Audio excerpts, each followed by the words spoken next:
नमस्कार, आदाब, सत श्री अकाल। एडुस्थली के यूट्यूब चैनल पे मैं आप सबों का स्वागत करता हूं। आज मैं आपके साथ बिहार एलिजिबिलिटी टेस्ट के बारे में डिस्कस करने आया हूं।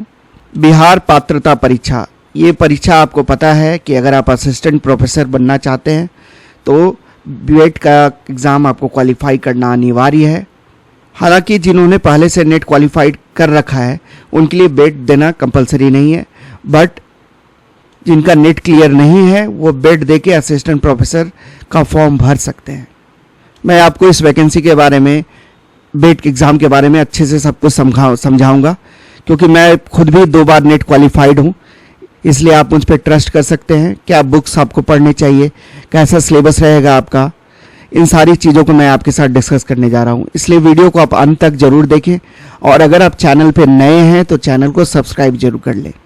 तो देखिए, असिस्टेंट प्रोफेसर बनने के लिए ऑल इंडिया लेवल पे नेट एग्ज़ाम करवाया जाता है। ये साल में आपका 2 बार होता है। वहीं बीएड एग्ज़ाम स्टेट वाइज भी एलिजिबिलिटी टेस्ट कंडक्ट करवाई जाती है। जैसे बिहार अपना जो एलिजिबिलिटी टेस्ट करवाएगा, इसको बिहार एलिजिबिलिटी टेस्ट का नाम दिया गया है। तो अगर झारखंड करवाएगा तो उसका झारखंड एलिजिबिलिटी टेस्ट जेट। तो स्टेट वाइज भी असिस्टेंट प्रोफेसर बनने के लिए स्टेट वाइज भी एग्ज़ाम्स करवाई जाती है, और इसी एग्ज़ाम का नाम होता है, जिस स्टेट के एग्ज़ाम होगा, जैसे झारखंड तो झारखंड एलिजिबिलिटी टेस्ट, बिहार तो बिहार एलिजिबिलिटी टेस्ट। तो ये एग्ज़ाम क्वालिफाई करके जिनका नेट क्लियर नहीं है, एक और ऑप्शन मिलता है, अगर वो कंसर्न स्टेट का एलिजिबिलिटी टेस्ट क्वालिफाई कर लेते हैं तो वो असिस्टेंट प्रोफेसर का एग्ज़ाम दे सकते हैं। बीएड एग्ज़ाम क्वालिफाई करने के बाद ऐसा नहीं है कि आपको डायरेक्ट रिक्रूटमेंट हो जाएगा कॉलेज में। आपको एक तरह से ये पात्रता परीक्षा है, आप एलिजिबल हो जाइएगा फॉर्म भरने के लिए, और फाइनल कंसर्न कॉलेजेस में जो सीट्स लाई जाएंगी वो फॉर्म में आप अप्लाई करेंगे, अपना चॉइस देंगे, और आपकी मेरिट बनेगी आपके इंटरव्यू के मार्क्स के। अगर आपका बीएड है तो आपको इंटरव्यू के लिए कॉल किया जाएगा, और इंटरव्यू के बेसिस पे और जो आपका मार्क्स रहा है ओवरऑल बीएड एग्ज़ाम में और आपकी एजुकेशनल क्वालिफिकेशन में, वो सारी चीज़ें आपके मैटर करेगी। आप कैसा आपका इंटरव्यू जाता है, ये सारी चीज़ें मैटर करेगी, और तब आपका फाइनल मेरिट लिस्ट अपलोड किया जाएगा। तो देखिए, सबसे पहले इसकी एलिजिबिलिटी को जानते हैं। तो कौन कौन इसमें फॉर्म भर सकता है। तो बीएड का एग्ज़ाम देने के लिए आपको कंसर्न सब्जेक्ट में पीजी होना अनिवार्य है। आपने जिस भी सब्जेक्ट से पीजी किया है, चाहे इकोनॉमिक्स हो, पॉलिटिकल साइंस हो, हिस्ट्री हो, ज्योग्राफी हो, तो आपको पीजी होना, मास्टर डिग्री उस सब्जेक्ट में होना अनिवार्य है, विथ मिनिमम 55% मार्क्स अनरिजर्व वाले बच्चों के लिए, और 50% मार्क्स चाहिए जो कि एससी है, एसटी है, ओबीसी और फिजिकली हैंडीकैप्ड कैंडिडेट के लिए 5 मार्क्स का रिलैक्सेशन दिया गया है। अगर वो 50% मार्क्स के साथ भी पीजी क्वालिफाइड हैं तो वो इस फॉर्म को भर सकते हैं। अब जो आपका सवाल रहेगा, क्या दूसरे स्टेट के बच्चे इसमें फॉर्म भर सकते हैं? हाँ, भर सकते हैं। अनरिजर्व कैटेगरी में वो फॉर्म भर सकते हैं अगर वो उनका पीजी डिग्री है विथ मिनिमम 55% मार्क्स।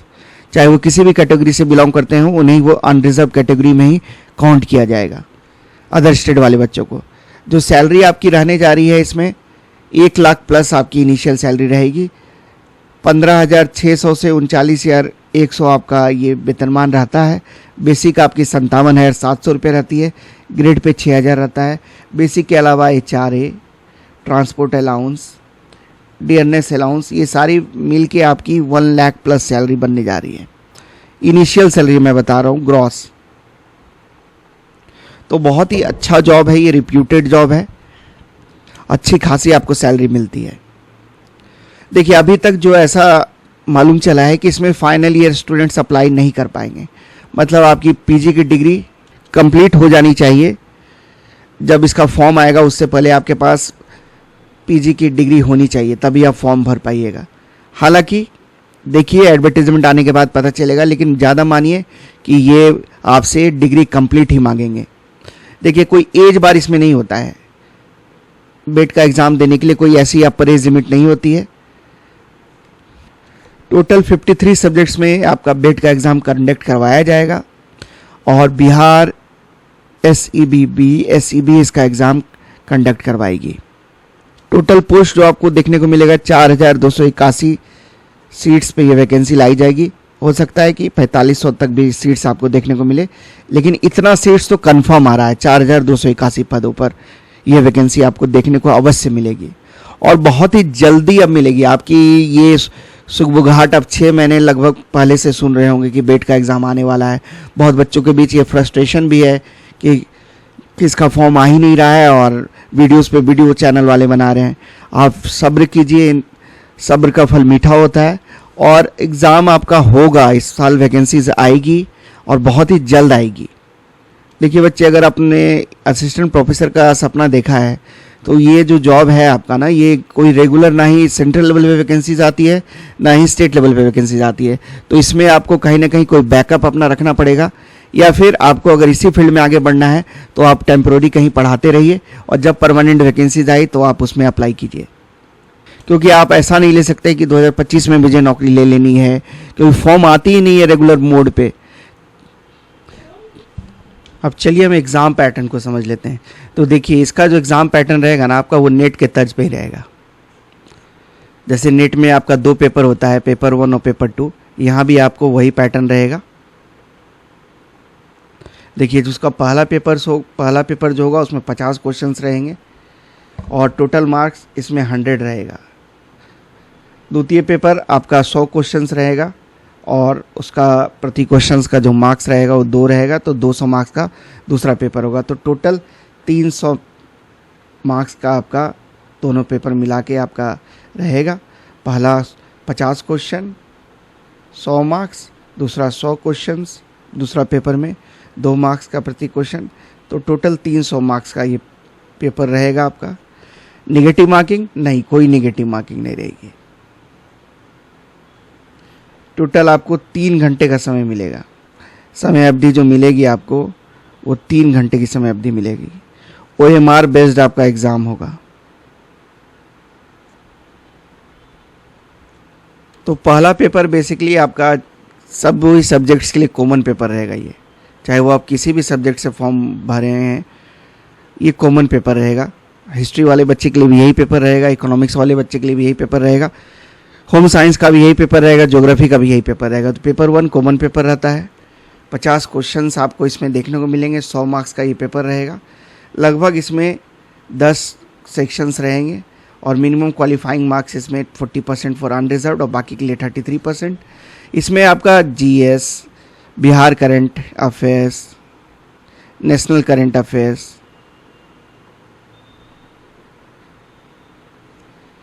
फिर आपका इंग्लिश से कंप्रीहेंशन से प्रश्न रहेंगे, रीजनिंग के प्रश्न आपको देखने को मिलेंगे,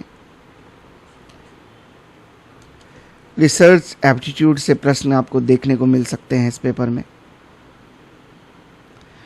तो ये कॉमन पेपर है जिसमें English, general studies, reasoning, current affairs, इन सभी के प्रश्न आपको देखने को मिलेंगे। और जहाँ तक पेपर 2 की बात रही तो वो आपका सब्जेक्ट स्पेसिफिक पेपर होता है। जिस भी सब्जेक्ट से आपने, जैसे पॉलिटिकल साइंस है आपका पेपर, तो इसमें आपने फॉर्म भरा है तो आप पॉलिटिकल साइंस से ही इसमें प्रश्न देखने को मिलेंगे। टोटल 100 क्वेश्चंस रहेंगे। प्रति क्वेश्चंस का वेटेज 2 मार्क्स का रहेगा। तो ये पेपर 200 मार्क्स का होगा आपका। इसमें जो आपका PG का सिलेबस होता है ना, जिस भी सब्जेक्ट का, जैसे मैं अगर आपका इकोनॉमिक्स की बात करूं तो जैसे इसमें micro, macro, international trade, Indian economy, money and banking, statistics,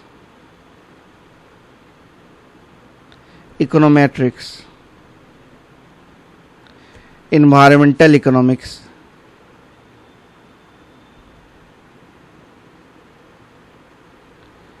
industrial economics, agricultural economics, इन सभी से आपको प्रश्न देखने को मिलेंगे।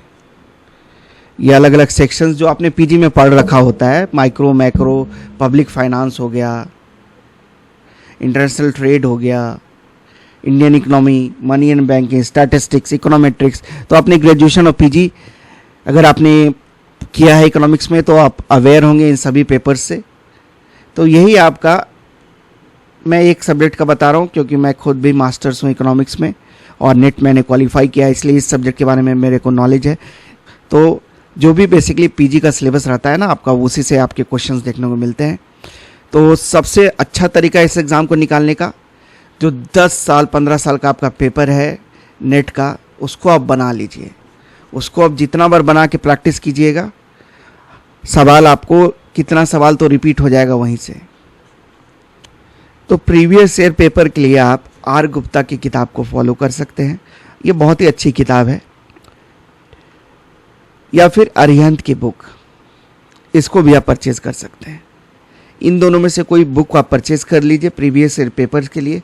अरिहंत का तो गाइड भी आता है, और PYQs के लिए आप आर गुप्ता की किताब खरीद सकते हैं।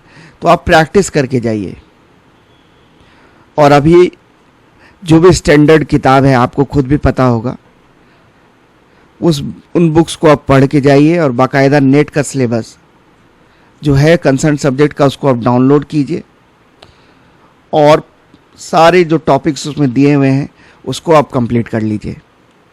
लगभग वही सिलेबस रहेगा आपका बेट का भी, नेट के तर्ज पे ही एग्ज़ाम होने जा रही है। कुछ आपका बिहार स्पेसिफिक क्वेश्चंस घुसाए जाएंगे, जैसे बिहार इकोनॉमी से ये हो सकता है कुछ प्रश्न पूछ दिए जाएं। बाकी और जो है बाकी सारा चीज़ आपका नेट के तर्ज पे ही होगा। तो नेट का सिलेबस अगर आपने अच्छे से कर रखा है तो आप इस एग्ज़ाम को आसानी से क्वालिफाई कर लेंगे। और जैसा मैंने बताया, प्रीवियस ईयर क्वेश्चंस को आपको बना के अवश्य जाना है। 10 साल का आप पेपर बना के जाइए। मैं खुद भी बता रहा हूँ, मैं भी जब एक नेट का एग्ज़ाम दे रहा था तो प्रीवियस ईयर पेपर्स मैंने बना के गया था, तो लगभग 20, 25, 30 क्वेश्चंस तो मुझे वहीं से कम आ गए थे, same to same.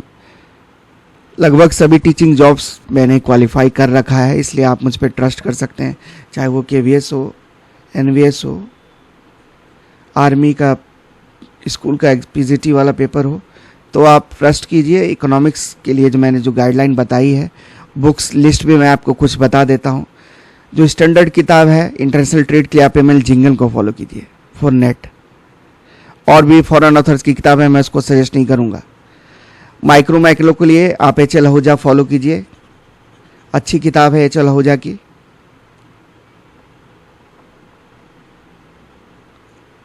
Public finance के लिए आप HL भाटिया की किताब या लेखी की किताब को फॉलो कर सकते हैं। इंडियन इकोनॉमी के लिए आप मिश्रा एंड पुरी,